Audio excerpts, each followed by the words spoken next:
할렐루야. 잘 지내셨습니까? 얼굴이 환한 것 같습니다. 오늘따라 조명이 너무 밝은가요? 너무 좋은 것 같습니다. 날씨가 이제 조금 꺾였지만 그래도 아직 날씨가 많이 덥습니다. 여러분들 건강 유의하시면 좋겠습니다. 오늘 우리는 예레미야의 38장, 37장에 있는 말씀을 가지고 잠시 은혜를 나누고자 합니다. 오늘 본문의 내용은 이스라엘의 유다 왕국의 마지막 왕이었던 시드기야 왕의 그 역사적인 이야기를 우리가 좀 나누려고 합니다. 주전 597년 유다가 바벨론에 의해서 침공을 받습니다. 그래서 많은 포로들이 끌려가게 되고 바벨론은 유다를 점령하자마자 많은 자기들이 세우고 싶은 그런 사람을 왕으로 세워서 그렇게 나라를 다스리게 합니다. 그 마지막 때에 세워진 왕이 누구냐? 시드기야였어요. 이때 바벨론이 정말 이 시드기야를 세워놓고 이제 자기들 마음대로 이 나라를 이야기하면서 그렇게 나아가는 시대였습니다. 그러면 바벨론에 의해서 세워진 이 시드기야 왕은 당연히 바벨론이 세웠으니까 바벨론을 지지하고 그 이야기를 잘 들어야 하지 않겠습니까? 그런데 이 시드기야 왕은 결국 바벨론을 버리고 또 다른 강대국인 이집트를 그가 선호하면서 바라보고 있었다는 거예요. 그런데 모두가 그렇게 바벨론을 배척할 때에 당시에 유다 땅의 신실한 선지자였던 예레미야 선지자가 그곳에 있었는데 그 선지자는 아니다.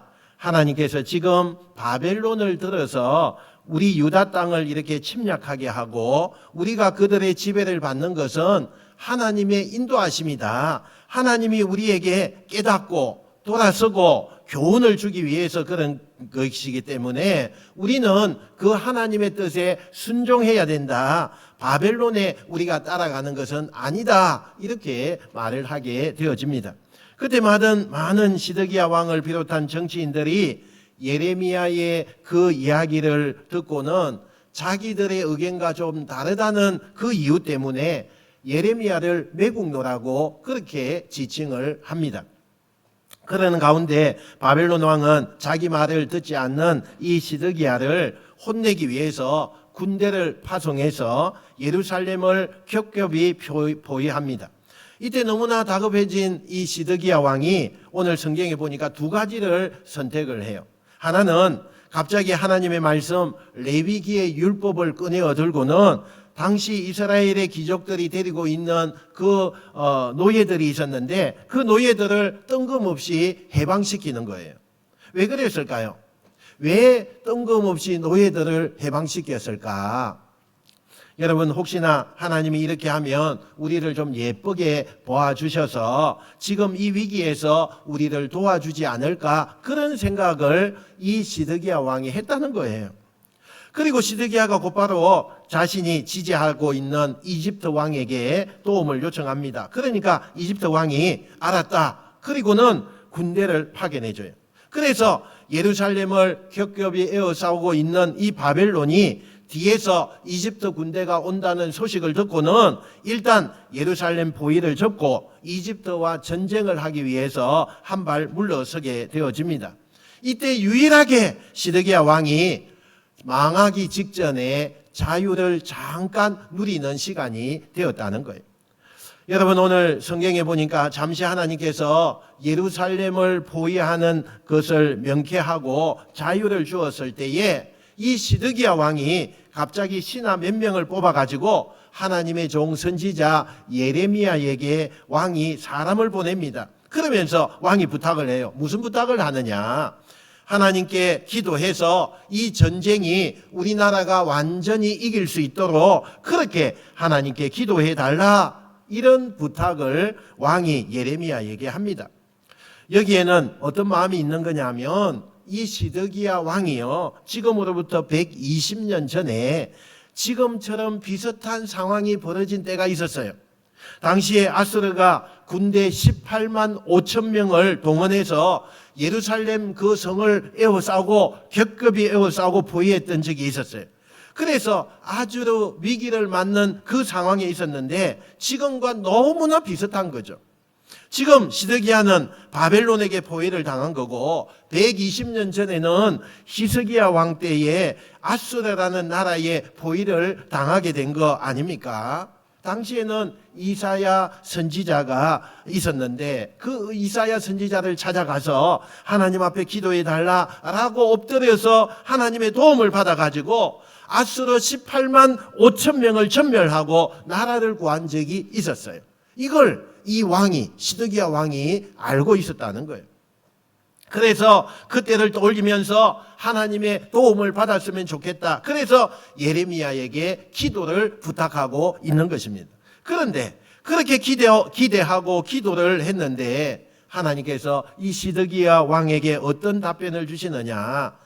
자기가 기대했던 것보다는 정반대의 응답이 나타나게 된 거예요. 그게 37장 7절 8절에 나오는 말인데요. 우리 한번 같이 읽어봅시다. 시작. 이스라엘의 하나님 여호와께서 이와 같이 말씀하시니라. 너희를 보내어 내게 구하게 한 유다의 왕에게 아뢰라. 너희를 도우려고 나왔던 바로의 군대는 자기 땅 애굽으로 돌아가겠고 갈대아인이 다시 와서 이 성을 쳐서 빼앗아 불사르리라. 아멘. 여러분, 시드기야가 그런 하나님의 도움으로 기적으로 일어나기를 바라고 기도를 부탁했는데 하나님의 응답은 어떤 거라고요? 결국 너희는 망하게 될 것이다. 이런 말씀으로 응답을 주셨다는 거예요. 120년 전의 왕의 기도는 하나님이 들어주시고 그때 도와주셨는데 왜 지금 시드기야 왕이 하나님 앞에 간절히 그렇게 도움과 기도를 왜 하나님은 외면하고 계실까? 그 차이가 도대체 뭘까? 여러분, 히스기야 왕이요, 하나님 앞에 도움을 구할 때는 어떤 마음을 가지고 하나님 앞에 도움을 구했느냐? 정말 자기를 철저하게 낮췄어요. 자기가 하나님 앞에서 정말 무릎을 꿇고 자기의 모습은 감추고 오직 하나님께만 드러나는 진실한 마음을 가지고 하나님을 찾고 하나님 앞에 그 진심을 보여줘요. 반면에 지금 시드기야는 어떻습니까? 내내 하나님을 무시했어요. 또 하나님 없이도 잘 살 수 있다 이런 생각을 가지고 지금까지 산 거예요. 그런데 막상 어려움이 닥치니까 이게 율법대로 하면 또 하나님 앞에 기도하면 하나님께서 봐주시겠지. 그는 하나님 앞에 전심으로 다가가기보다는 하나님 앞에 환심을 가졌다는 거예요. 여러분, 진심이냐 환심이냐, 여러분 이 차이가 느껴지십니까? 진심이냐 환심이냐, 하나님 앞에 진심으로 대할 것이냐 아니면 하나님의 환심을 살 것이냐, 결국 이 차이 때문에 진심으로 하나님을 만나고자 했던 히스기야는 도움을 받았지만 그 하나님의 관심, 환심을 구했던 이 시드기야는 하나님의 도움을 받지 못하더라. 많은 사람들이요, 하나님 앞에 내가 환심을 구하는 것을 우리는 하나님 앞에 최선을 다하는 거라고 착각하는 그런 분들이 굉장히 좀 많이 있습니다. 자녀들이요, 또 그렇게 하나님의 환심, 평소에는 하나님 믿지도 않고 이렇게 하다가 어려움을 당하고 어떤 급한 일이 생기면 하나님 앞에 환심을 가지고 하나님, 내가 이렇게 함으로 하나님이 좀 도와주십시오, 이렇게 하는 그런 자녀들도 많다는 거예요. 여러분, 정말 하나님의 도움을 간절히 원한다면 우리는 환심을 구하는 신앙이 아닌 내 진심을 하나님 앞에 드리는 여러분 되시길 축원합니다. 근데 이게요, 하나님 관계도 그렇지만 인간 관계도 결국 마지막에 사람을 얻는 사람은요, 처음에는 손해를 보더라도 진심으로 그 사람을 대하고 끝까지 그 진심을 유지한 사람은 마지막에 풍성하게 그 열매를 거두는 것을 보게 돼요. 많은 분들이 신앙생활 하면서 내가 하나님 앞에 하나님이 좋아할 만한 일, 어떤 업적을, 공로를 쌓으면 된다, 하나님 앞에 그렇게 생각하는 분들이 있어요. 그래서 어느 날 뜬금없이 하나님 앞에 그에게 헌금을 낸다든지, 갑자기 교회에 와서 하나님 앞에 그동안 하지 않았던 그 열심으로 안 하던 봉사를 한다든지, 그러면 하나님께서 나에게 호감을 갖지 않으실까? 그래서 나에게 기적을 주지 않을까? 이렇게 생각하는 분들이 종종 있다는 거예요. 여러분, 이 사람은 하나님을요, A도 몰라요, A도. 아무것도 모르는 사람이에요. 여러분, 하나님은 그런 거 가지고 하나님의 마음이 움직이겠어요? 아니에요, 여러분. 아니라는 거예요. 하나님 앞에 우리가 하나님이 정말 바라는 게 뭐냐? 진심이냐? 진심이냐? 네가 고백하는 것이 진심이냐? 너의 기도가 정말 내 앞에서 진심으로 하느냐? 너의 그 눈물이 정말 진심이냐? 네가 찬양하는 그 찬양은 마음속에서부터 진심을 가지고 하느냐? 이걸 보는 거예요. 나 자신을 하나님 앞에 철저하게 낮추고 내가 주관하고 주도했던 내 인생을 이제는 하나님 앞에 그 주도권을 내어드리고 그 주도권을 하나님이 인정하여서 내가 삶을 살아가는 거, 내가 하나님의 삶을, 내가 내 삶을 하나님 앞에 맞추어 드리는 사람, 그때 하나님은 그 진심을 받으신다는 거예요. 하나님은요, 오늘 성경의 히스기야처럼 우리의 삶에 개입하시고 하나님이 히스기야처럼 우리를 도와주실 때는 우리의 마음이 진심을 향할 때 그런 일이 일어난다는 사실이에요. 그러면 하나님 앞에 내가 진심을 보이는 가장 기독교적인 행위 가운데 하나가 뭐냐? 그게 저는 회개하는 것이다 라고 말씀할 수가 있어요. 회개라는 것은 네 잘못을 고백하고 용서해 주십시오 뭐 이렇게 하는 것이 아니라 나를 하나님 앞에 철저하게 낮추는 거예요. 하나님 앞에 내 모든 삶을 맞추고 내가 낮아져서 하나님의 그 길대로 따라가는 그것을 말해요. 물론 내가 내 뜻대로 막 살고 내 고집대로 살며 뭐 이런 삶을 내가 살 수도 있겠죠. 그러나 여러분, 그런 시절이 이제는 좀 떠나고 어느 날 하나님께 맞추고 하나님의 뜻과 하나님의 계획과 하나님의 말씀에 나를 맞추어서 살아가는 삶으로 이어질 때 그게요, 하나님이 원하시는 삶이라는 거예요. 철저히 그분을 생각하고 철저히 그분의 뜻에 점점점 나를 낮추고 가던 걸음도 내가 그분에게 보폭을 맞추어서 나아가는 거, 그게 진정한 회개다라고 말씀하는 거예요. 그러니까 결국 우리 기독교가 말하는 회개라는 것은 그분 앞에 진심을 가지고 엎드림 속에 하나님의 기적, 하나님의 도움, 그것이 존재하는 것이다. 여러분, 진심이 없는데 그냥 악어의 눈물처럼 흘리는 눈물, 그 회개의 눈물이 될 수가 없어요. 진심이 없는데 횟수가 많다고 예배가 될 수 있느냐? 아니라는 거예요. 진심이 없는데 우리가 드리는 시간이 하나님 앞에 온전하게 헌신이라고 말할 수가 없다는 거예요. 여러분, 단 한 번의 예배라 할지라도, 단 한 번 아버지를 찾는다 할지라도 여러분의 그 소리와 여러분의 그 마음속에 진심이 묻어나게 되는 그런 예배를 드리는 자가 여러분이 되시기를 주님의 이름으로 축원드립니다. 사랑하는 여러분, 우리가 하나님 앞에서 그저 알랑거리면서 환심이나 살려고 하는 그런 사람이 되지 말라는 거예요. 어떻게 하면 하나님 앞에 나를 더 엎드리고 더 낮추고 내가 겸손히 하나님 앞에 그 회개하는 사람이 되어서 내 진심이 하나님 앞에 드러날 수 있을까? 환심을 구하는 모습이 아니라 정말 하나님 그분에게 내 진심을 다하는 모습으로 나아갈 때에 그때 하나님은 우리를 간절함을 외면하지 않으시고 사람을 도와주시고 우리에게 필요한 것을 기적으로 베푸시고 그래서 반전의 역사가 나타나는 줄로 믿으시길 축원합니다. 이 예레미야는요, 왕이 듣고 싶은 대답을 해주지 못해요. 그래서 괜히 왕에게 미움을 삽니다. 네가 믿는 그 하나님 앞에 이거 하나조차도 너가 그렇게 할 수 없더냐? 그러면서 이 예레미야는 그때부터 더 핍박이 오게 되어지는 것입니다. 어느 날 볼 일이 있어서 예루살렘 성문을 막 나가려고 하는데 그 예레미야를 싫어하는 그 반대파들이, 귀족들이요, 그 기회를 놓치지 않고 예레미야를 검문합니다. 그리고는 누명을 씌우기 시작하는 거예요. 어디 가느냐? 너 혹시 바벨론에 가서 내통하려고 정보를 갖다 주려고 항복하려고 몰래 그렇게 나가는 거 아니냐, 이렇게 억지 누명을 씌워가지고 예레미야를 감옥에 가둬버립니다. 그러면 예레미야가 자기들이 원하는 대로 바벨론을 버리고 자기의 뜻과 똑같이 친 이집트 정책으로 지지해 줄 줄 알았는데, 예레미야는 그렇게 감옥에 갇히면서도 조금도 굴하지 않는 거예요.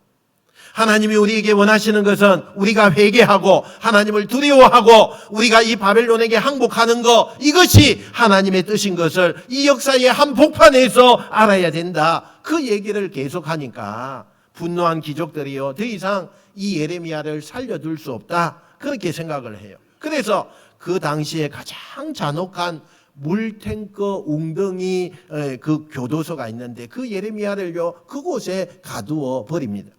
혹시 여러분 나중에 이스라엘의 성지순례를 가면 꼭 보시게 될 건데요, 이 이스라엘은요 금기와 우기가 정말 명확하게 되어져 있어요.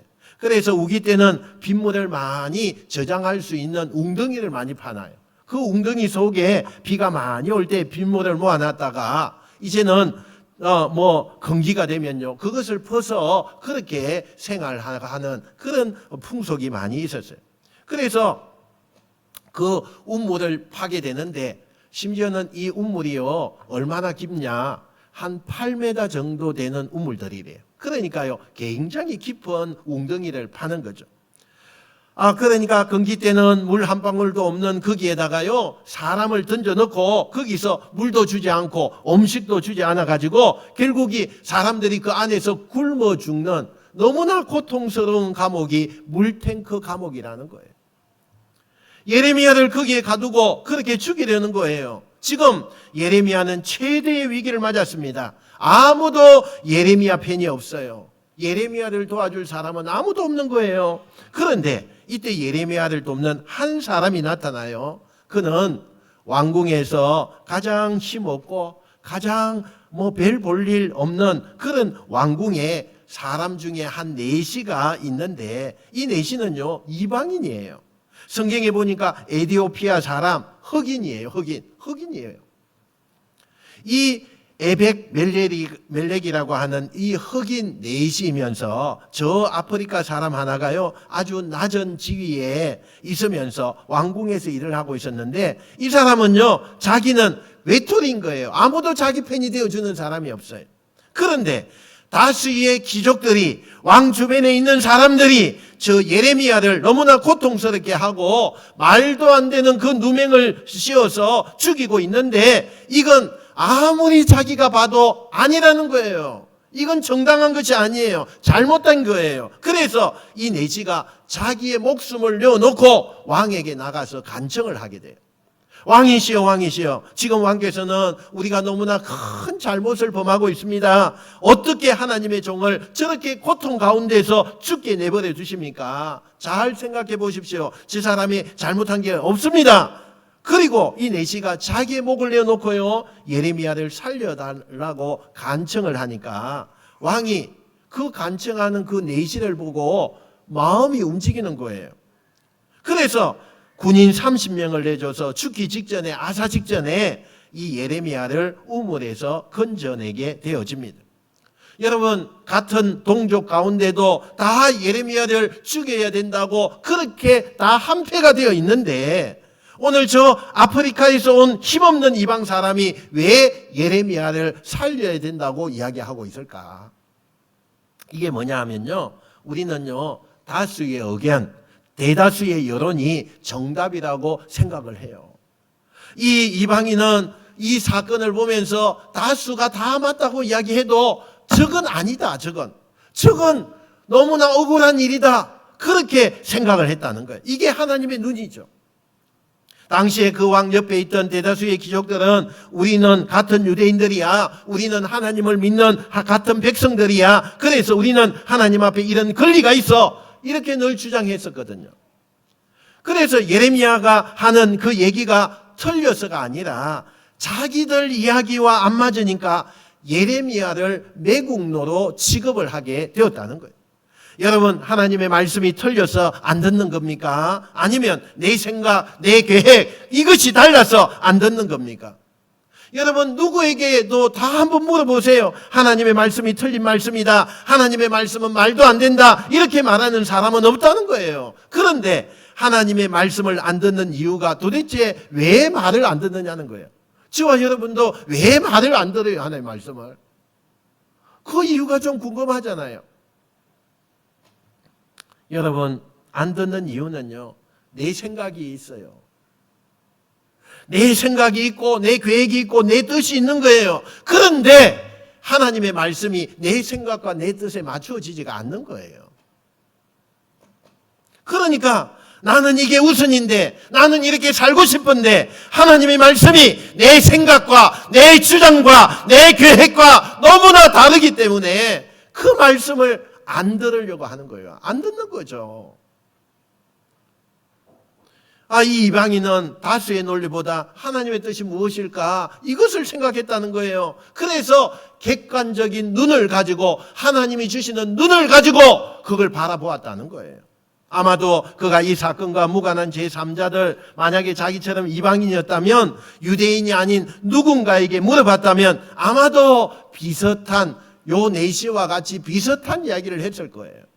그러니까 이 예레미야가 옳은데 다수가 이 예레미야를 마녀 사냥을 하고 있다는 거죠. 그래서 이 내시는 결국 39장에 가보면요, 하나님 앞에서 은총을 받게 돼요. 이 사건 때문에. 네가 이방인이지만 내가 너를 지킬 것이다 라고 하나님의 축복을 받아요. 여러분, 우리는 항상 살기 어렵고 우리가 살아가는 이 시대가요, 힘들 때마다 다수의 논리, 다수 결에 휩쓸려 가는 것이 맞다고 생각을 합니다. 우리가 정말 사는 게 힘들수록, 모든 것이 불확실할수록 사람들은 너무 답답하니까, 그럴수록 옆에 있는 사람들이, 다수의 사람들이 뭐라고 이야기하느냐, 여기에 그냥 그 소리에 더 민감해지는 거예요. 오늘날 우리의 삶 한번 보세요. 우리가 사는 이 정말 대한민국이 그렇게 여러분 편하게 살고 있는 그 여러분입니까? 너무나 답답한 마음이 막 들고 그런 마음이 안 들어요? 그러나 이렇게 어려울 때에 여러분이 뭘 이야기합니까? 다수가 뭘 이야기하느냐? 다수가 어떤 것을 결정하느냐? 이걸 지금 귀를 기울인다는 거예요. 그래서 사태가 어려우면 어려울수록 더 흉흉한 민심, 여론이요, 진리처럼 둔감해 버리는 거예요. 여러분이 정말 어려울수록 여러분의 마음이 어디에 가 있는 줄 알아야 돼요. 세상 사람들이 뭐라고 말하냐, 시대가 어려울수록 다수의 사람들의 소리가 우리에게 더 가까이 다가와서 우리를 막 흔들어요. 그래서 혼란한 역사 속에는 여론이 모는 대로 군중들이요, 휩쓸려 그렇게 가는 거예요. 아무것도 모르고 가는 거예요, 그냥. 근데 우리가 알아야 될 게 있어요. 문제가 어렵고 살기 힘들수록 여러 사람의 의견을 묻고 그것을 듣고 나아가는 것이 아니라 우리는요, 하나님의 말씀을 들어야 돼요. 여러분, 학생들이 시험을 봤습니다. 친구끼리요, 야, 몇 번이 답이다, 이걸 막 묻는 거 아무 의미가 없어요. 다수가 1번이 정답이야, 그게 다수가 얘기해도 그건 의미가 없습니다. 선생님이 답을 가지고 있는 그 답이 중요한 거예요. 우리가 아무리 어려운 문제일수록, 힘든 문제일수록 다수가 이게 맞아, 이게 진짜야, 이렇게 얘기한다고 그거 답일 수가 없어요. 오히려 그 문제를 내시고 정답을 확인해 줄 전문가, 우리 인생의 주인이신 하나님의 말씀이 그걸 답을 구하는 거, 그거 맞는 거 아닙니까? 세상 사람들이 옳다고 그게 다 옳은 거예요? 여러 가지의 그 많은 군중들이 맞다고 해서 그게 진짜 맞는 답입니까? 인생은 어렵죠. 우리의 삶이 힘들죠. 너무 복잡하죠. 내일을 예측할 수가 없죠. 그렇다고 해서 여러분이 세상에 나가서 다른 사람들의 의견을 물을 수 있어요. 도움을 받을 수 있어요. 그러나 그게 전부가 되면 안 된다는 거예요. 그게 정답이 아니에요. 그것보다 먼저 이 역사를 주관하시고 우리를 창조하시고 모든 것에 완벽한 정답이 되시는 하나님의 한마디를 구하는 사람이 되어야 된다는 것을 믿으시길 바랍니다. 그 하나님의 말씀이 뭔가가 우리 인생의 정답이 되어야 되는데, 우리는 사람들의 그 다수가 말하는 그 수다 떠는 이야기, 유튜브에서 떠드는 그 이야기, 뉴스를 보면서 판단하는 이야기가 마치 내 인생의 어떤 것의 정답을, 그것을 확인하는 걸로 착각한다면 우리는 잘못된 답을 가지고요 정답이라고 믿고 사는 그런 착각을 가지고 사는 사람이 된다는 거예요. 여러분, 그럴 시간에 차라리 나는 하나님의 한마디를 내가 구하겠다. 내가 세상에서 나오는 다양한 소식, 다양한 정보에서 답을 구하는 사람이 아니라 나는 하나님이 주시는 그 한마디에 내 인생의 답을 구하겠다고 결심하는 여러분 되시길 축원합니다. 그때 여러분의 인생이요, 여러분의 소수고 또 이방인처럼 에벡멜레처럼 아무것도 아닌 존재일지라도 그 하나님의 영광의 빛이요 여러분과 함께 할 것이고, 그때 하나님은 그 하나님의 도우심을 얻는 사람이 될 때에 크게 영광을 받으시는 하나님이 여러분을 기적으로 은혜로 이끌어 주실 줄 믿으시길 축원합니다. 하나님의 말씀을 구한다는 게 뭡니까? 하나님의 말씀을 뭐라고 말씀하는가 기준으로 삼는다는 게 도대체 뭐예요? 그래서 우리는 날마다 하나님의 말씀을 묵상하는 것, 그게 얼마나 귀하고 귀한 일인지 몰라요. 우리가 어려울수록 하나님의 말씀을 또 읽고요, 말씀을 큐티하고 매일 기도해야 돼요.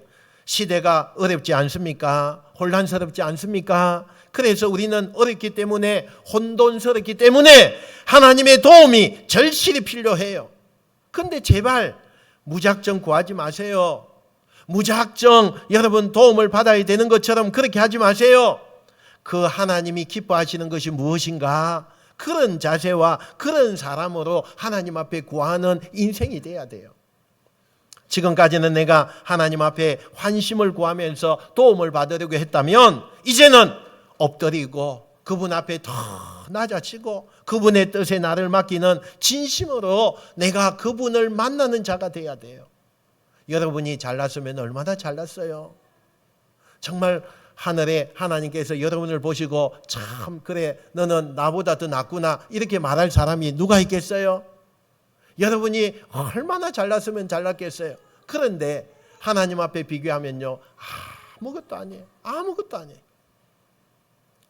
그 전능하신 하나님 앞에 우리의 자신을 비추어질 때, 그때 우리는 마음이요 엎드려지는 마음이 되는 거예요. 진심을 가지고 하나님을 존경하게 돼요. 그 진심을 가지고 하나님 앞에 아랠 때에 그때 하나님이 여러분을 만나 주시는 거예요. 하나님은 우리가 이용할 분이 아니라 우리가 섬겨야 될 분이에요.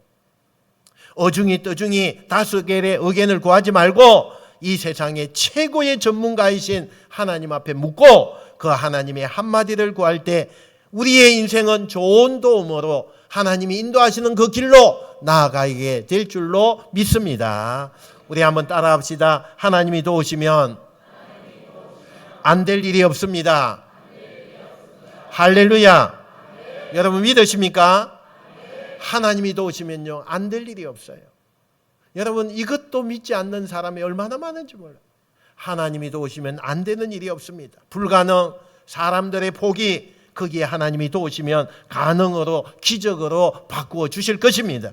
저는 우리 인생을 그 도우심으로, 세상의 도움만 바라보지 말고 하나님의 그 도우심으로 이번 한 주간 우리의 남은 인생을 넉넉하게 성리해가는 저와 여러분 되시기를 주님의 이름으로 축원드립니다. 축원드립니다. 기도하겠습니다.